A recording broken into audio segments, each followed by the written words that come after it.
Are y'all ready for this? Good morning, everyone. It's Darren from Resurrection Auto Detailing, Tint Protection here with another episode of Coffee Time with Resurrection. I'm joined here with Matt. Yeah, how's it going? Matt is one of our window tint, PPF, and ceramic coating installers. So got a series of questions as always that we'll ask Matt, and we'll get to know Matt a little bit better. So everybody gets to know my team as well as you guys know me. So Matt, how long have you been here? It'll be 4 years this year. Yeah, 4 years already, eh? Mm. Oh, man, that's been a minute. Yeah, it's been a while. What do you do? I'm the shop manager, but I do paint protection film, most of the paint correction now, and I've kind of been out of window tint for a little bit. Zach's kind of taken that over, and then I just make sure quality control is done with everything that's going in and out. Yep, for sure. Which has been a big help for me, for sure. I get to focus a little bit more on the business rather than in the business now, which is, I mean, has its own little stresses, but it's a little bit different anyways. So, what did you do before you started here? I was a apprentice mechanic for an outfit in Brandon, and then work kind of slowed down after I was in school. So I took a layoff, and then we ended up starting up the window tinting division with Resurrection. So it's kind of a blessing in disguise. Yeah, and you did some like heavy equipment operating and stuff before that too, right? Yeah, I was grader, dozer, got into the excavator as well. Yeah, for sure. And you did a lot of that. You did like the Brandon flood. Yeah, we were involved in the 2011 flood, and we helped out in Surrey when I was with Triwave Construction. Yeah. What made you get into window tinting besides needing to?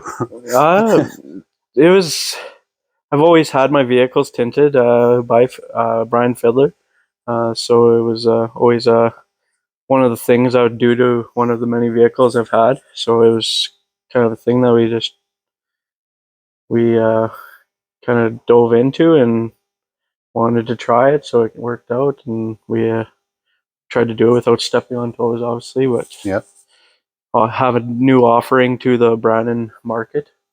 Yeah, I mean, like Brian Fiddler's a good friend of ours. Mm-hmm. Obviously, his daughter works for us and stuff, and the guy is just an absolute whiz at everything he does. Yeah. But he was getting so busy with everything, anyways, that even getting in for tint was getting a little harder. So there was a kind of an opportunity for us to step into a market that was being offered at a different level, specifically because when you would book a window tint, it would take longer. There wasn't any shops that were specific to having someone focus just on window tint.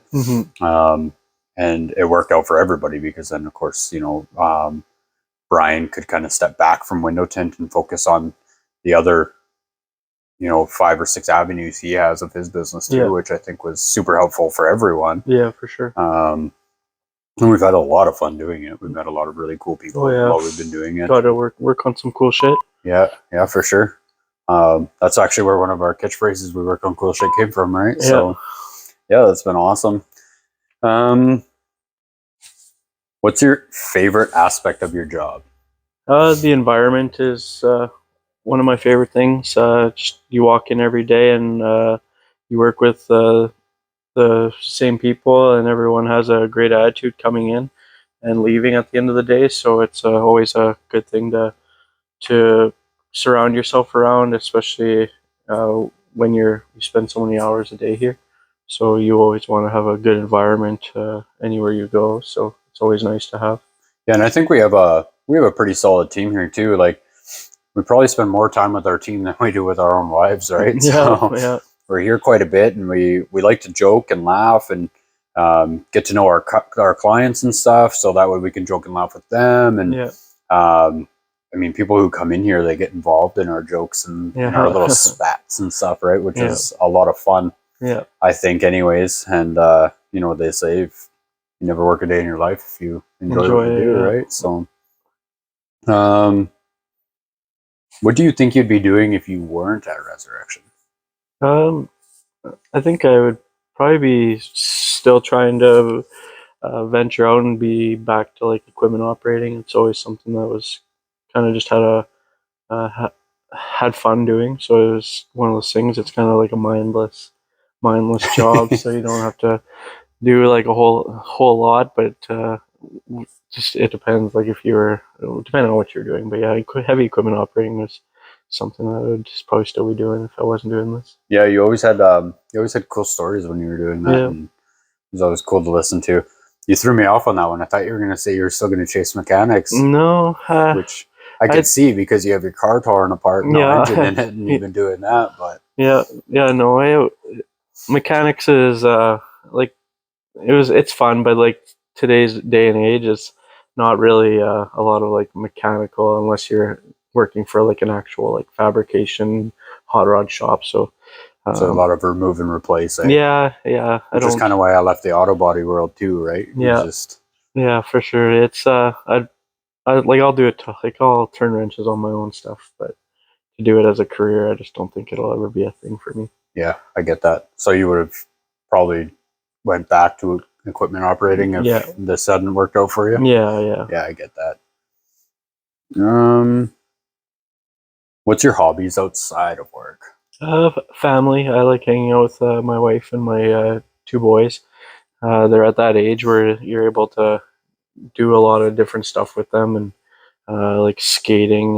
And me and my oldest, we've kind of taken on going to the gym as of recently, just for um, mainly for I decided that it was probably good to stay in shape since I've had my like lower back issue and leg issue. So I'm trying to keep on top of that. But my son's for the past couple months has showed quite a bit of enthusiasm towards like working out and bodybuilding. So I kind of tagging along with him and, Yeah. enjoying that little part.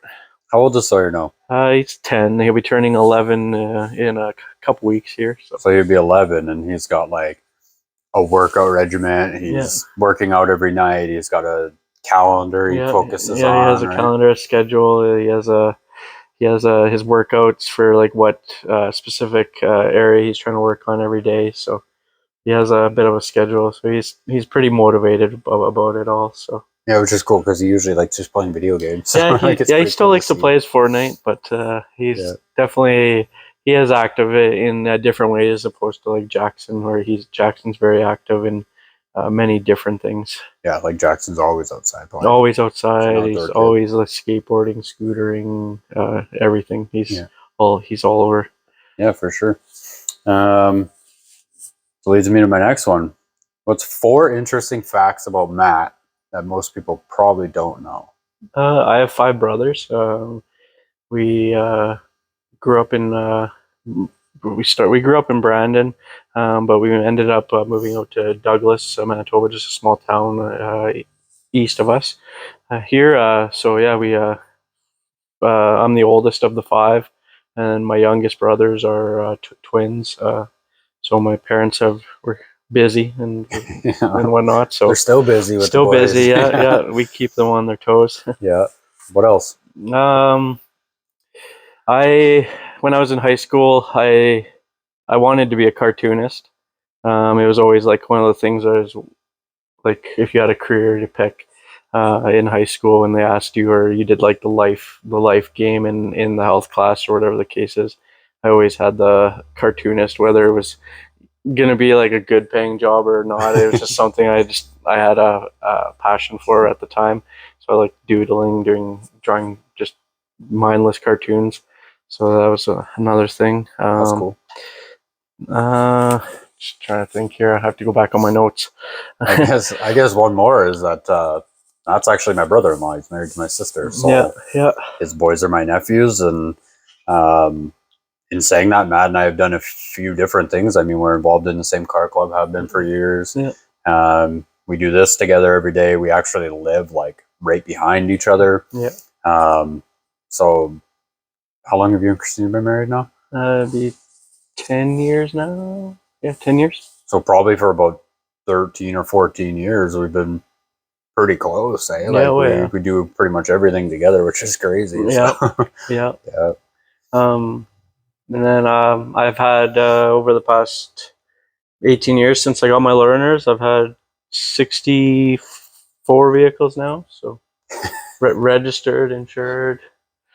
My wife hates me for it, but and it's an ongoing joke throughout the social medias and friends of whatever. How long am I going to keep this or keep that or whatever the case is? Well, didn't your wife make you sign a contract once that you Yeah, sell a car and you sold the car? Yeah, it was probably like 15 vehicles ago. So you're technically divorced. Yeah, I've been divorced a few times now. So. Yeah, for sure. Man, I'm trying to think.